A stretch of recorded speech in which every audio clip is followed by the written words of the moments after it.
Sarukan adanya dugaan-dugaan penggelapan uang ataupun hal lain, bisa dijelaskan Bu? Baik, Assalamualaikum warahmatullahi wabarakatuh. Selamat sore. Saya coba menjelaskan terkait apa yang mungkin selama ini ada kegaduhan di Desa Cigarukak yang konon anggaplah ada penyalahgunaan wewenang oleh KUR Keuangan. Memang ketika itu sekira tanggal 22-an, tepatnya di pertengahan bulan Agustus, dia menelpon saya meminjam stempel tanda tangan. Ya, alasan dia katanya untuk pinbook. Saya sempat bertanya apakah boleh. Dia bilang boleh, hanya untuk pinbook, hanya seperti itu. Ya, karena jawaban seperti itu, saya sama saya dikasih. Saya berangkat ke Jakarta. Sepulangnya saya dari Jakarta kurang lebih 3 harian gitu kan. Saya tanya kembali, mana itu stempel? Dia bilang katanya ntar lupa. Nah, setiap ketemu dijawabnya sama dia ntar lupa terus. Nah, karena kebetulan dia memang tinggalnya tidak di Desa Cigarukak ya, dia di tempat kampung isinnya di daerah Kalimanggis. Jadi setiap ditanya ntar lupa. Nah, kurang lebih ya sampai ke di Desember akhir itu stempel tanda tangan baru dikembalikan. Nah, dan selama itu pula tidak pernah dia itu mengajukan surat permohonan pencairan ke meja saya. Ya, biasanya kalau ada meja itu kan pasti ke meja saya dulu gitu. Nah, setiap saya tanya tegur mana tanda stempel, dan kamu kok belum ada pencairan, jawabnya selalu katanya ntar belum begitu terus.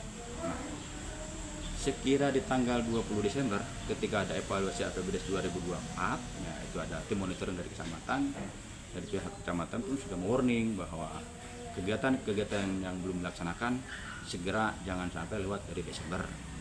Oke, setelah itu tim monitoring kembali, acara selesai, kami mengumpulkan para perangkat.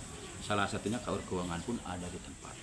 Saya sudah sampaikan kepada dia, saya bilang ingat tadi warning dari dari kecamatan, Pak Kasipem, jangan sampai lewat dari Desember. Dia jawab iyalah, gitu. Nah, setelah itu sekira tanggal 27 pun saya tanyakan kembali, kenapa kamu sampai sekarang belum ada pencairan gitu kan. Nah, terus dia bilang dengan gampangnya, udah nggak apa-apa, nanti di Januari dikerjakannya. Nah, saya udah laporannya tetap di 2024, kata dia begitu. Saya sempat membantah juga, apa boleh loh, boleh, saya udah buat laporan gitu kata dia. Saya nggak yakin, saya coba ngobrol sama Lis, apa benar kata saya, ini tuh anak belum ada pencairan? Lis jawab katanya, biasanya Pak Bu kalau memang masih ada dana yang di 2024 nggak terpakai itu masuk di silpa, seperti itu katanya ya. Nah, itu 27 ya. 27 ke tanggal 1 itu kan berapa hari jaraknya? Tanggal 1 kan merah gitu ya, tahun baru. Nah, di hari Kamisnya itu saya sempat panggil dia gitu kan. Kenapa kamu belum ada pencairan? Ini sudah Januari. Sementara orang-orang yang mau kerja untuk pembangunan JUT kan udah pada nanya. Dia jawab dengan istilahnya mungkin kayak nyesel atau apa, sambil nepuk buku yang setebal itu, ini aja masih minus katanya, non budgeting katanya begitu. Udah, akhirnya saya dengan Pak Ulis dengan menjawab jawaban dari dia, ya udah non budgetingnya berapa. Nah, dia hitung, nah ditulislah di catatan Ulis itu kalau tidak salah sekitar 164 juta non budgetingnya, cukup signifikan kan.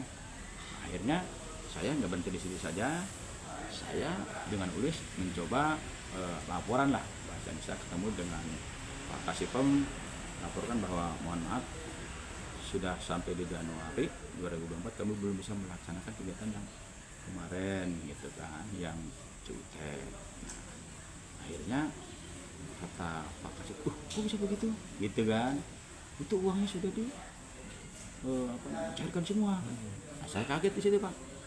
Nah, akhirnya dapat informasi dari itu, karena udah sore juga, hari Senin atau hari Selasanya dia nggak masuk, kalau masalah di hari apa gitu, dan masuk, saya tanya lagi, coba kamu duduk di sini. Disitulah saya dengan Ulis ya maaf saya juga sempat terlontar kata-kata yang nggak pantas gitulah ke dia. Ya saking keselnya saya gitu, bahwa karena ternyata dia sudah melakukan pencairan tanpa seizin saya, tanpa sepengetahuan saya, dan tanpa sepengetahuan baik sekdes maupun para pelaksana. Seperti itu Pak. Akhirnya saya coba mencari data-data yang akurat ya ke kecamatan, rekom dia selama pencairan gitu kan.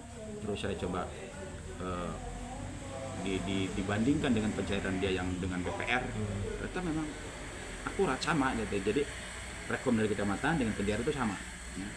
Pada saat itu saya coba direkap gitu ya, saya rekap ada beberapa pencairan dia baik itu non tunai maupun tunai.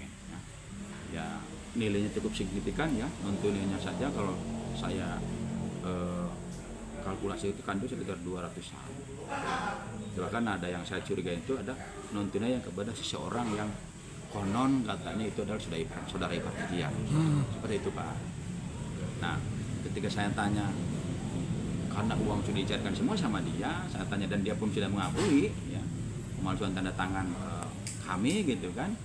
Jadi saya tanya uangnya kemana, dia jawabnya tidak ada, katanya dengan non budgeting saja dia bilang katanya masih minus, seperti itu Pak. Jadi sampai sekarang saudara Andi Rustandi ya, bahwa bahkan mungkin dia memframing bahwa uangnya diku gitu kan. Faktanya ya dia sudah mengakui pemalsuan tanda tangan, dan faktanya dia juga siap mengembalikan yang uang itu sudah terpakai oleh dia. Bahkan JUT-nya saja ketika kemarin JUT itu mau dikerjakan, jadi gini Pak, ada 4 kegiatan ya, yang belum dikerjakan waktu itu ya, yang 2024. Namun karena kami juga mendapat arahan bagaimanapun itu harus dikerjakan. Akhirnya saya dengan artinya untuk bukan saya katanya merasa ikut terlibat, tidak. Saking saya biar yang penting itu JUT dulu pelaksana, saya gadekan siltap saya. Itu, tapi saya koordinasi dulu dengan dia. Nanti saya talangin, tapi kamu ganti kepada kawan-kawan dan siap mengganti. Jadi itu Pak, bukan katanya saya melaksanakan yang tadi itu, yang JUT itu. Mungkin ya anggapan masyarakat barangkali, wah jangan-jangan punya ikut terlibat karena dia mau mengganti gitu, bukan itu ya. Jadi demi Allah Rasulullah, saya juga minta petunjuk dulu, saya malah ke kecamatan. Boleh nggak kalau saya talangin, saya bilang gitu kan. Nah, katanya, wah bagus katanya gitu kan. Artinya demi untuk menyelamatkan itulah yang dipakai oleh dia, dan dianya pun siap untuk mengganti gitu. Nah, seperti itu. Dan sampai sekarang artinya ketika dia pun sudah mengakui memasukkan tanda tangan dan dia akan mengembalikan, ternyata di tanggal 12 yang dia mau mengembalikan sesuai dengan surat pernyataan di atas materi yang dibuat tanda tangan oleh dia, ternyata dia mencabut surat pernyataan tersebut.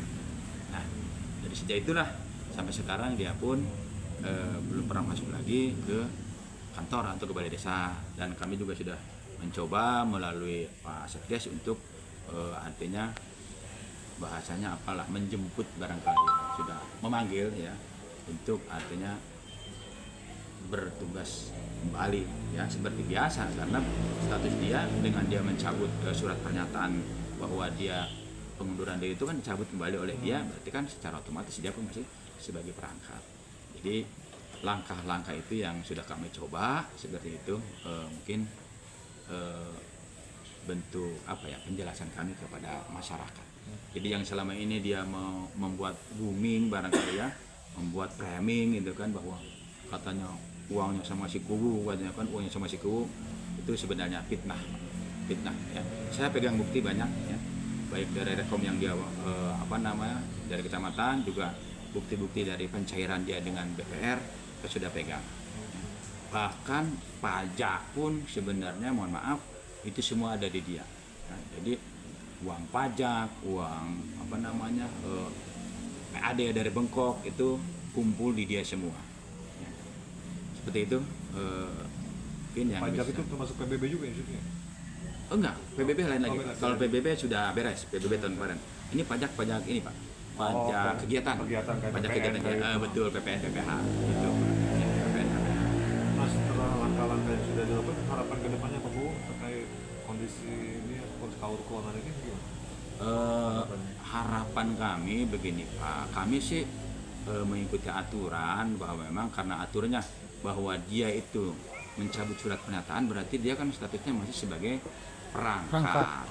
Ya, oleh karenanya kami coba mau merotasi gitu kan, ikuti aturan dengan tujuan ketika dia dirotasi berarti kami bisa mengangkat kaur keuangan yang baru. Ya. Namun di tempat kami ya karena ada warga yang mengatasnamakan forum ya Ya. tidak ingin dengan kata lain dia menolak mentah-mentah tidak ingin dia dirotasi, dia inginnya diberhentikan langsung dengan tidak hormat. Ya. Seperti itu dari keinginan Forum warga. forum warga seperti itu. Nah, tapi kami juga sudah sampaikan di hadapan forum resikonya kalau memang ini yang ditempuh, berarti mohon maaf untuk desa kita, dalam hal ini kami sampaikan di depan forum, mungkin akan ada keterlambatan pencairan dana desa tersebut Ya. ya, sampai menunggu yang bersangkutan betul-betul dinyatakan sudah bukan perangkat desa lagi, seperti itu. Apalagi posisinya sekarang nggak ngantor-ngantor ya Pak. Nah, apalagi posisinya pun sekarang udah nggak ngantor-ngantor, jadi seperti itu. Jadi seperti itu. Jadi saya pun sudah meminta maaf kepada seluruh warga masyarakat apabila Desa Cigorkak nanti ada keterlambatan terkait pembangunan sesuai dengan APBDes ya. Karena ada permasalahan dengan kaur keuangan yang diminta oleh yang mengatasnamakan forum diberhentikan dengan tidak hormat. Padahal kalau kita ikutin arahan-arahan baik dari kecamatan maupun dari DPMD, kalau forum itu mau mengikuti tadi arahannya bahwa ini dirotasi dulu ke bagian lain, Paku atau saya selaku kepala desa bisa mengangkat atau mengeskakan kaur keuangan yang baru sehingga tetap roda pemerintahan berjalan gitu kan, dan yang bersangkutan pun tetap diproses Ya. secara hukum kan gitu Pak. Jadi mungkin itu Kalau secara kalkulasi sih Paku, kerugian dari pemerintah desa sendiri yang dipakai oleh yang bersangkutan itu sekitar berapa? kalau gini Pak ya. Karena kan di surat pernyataan dia mau mengembalikan tuh. Ya, kalau jadi gini Pak, kalau saya merunut ke Hasil rekap. ya hasil rekap ya Pak ya, hasil rekap itu, kalau hasil rekap itu Pak yang dia cairkan gitu ya selama dari Agustus sampai ke Desember, kalau saya lihat di sini yang catatan saya itu sesuai dengan rekom dia, bahkan dari bukti pencairan di BPR itu di angka sekitar 488 jutaan Pak. Namun kan itu belum dikurangi oleh kegiatan yang rutin ada, yaitu BLTDD. Jadi dari Agustus sampai Desember untuk BLTDD dan pos kesehatan itu selalu jalan Pak. Itu nggak ada masalah. Sehingga sekitar di angka 400-an lah, 400-an. Nah, namun alasan dia adalah masih ada kegiatan-kegiatan yang dia sudah laksanakan itu Pak, sehingga totalnya itu saya merujuknya hanya ke kegiatan yang belum dilaksanakan. Kalau kegiatan yang belum dilaksanakan itu mohon maaf Pak, Ini 200. bukan yang ini, ada mana ya,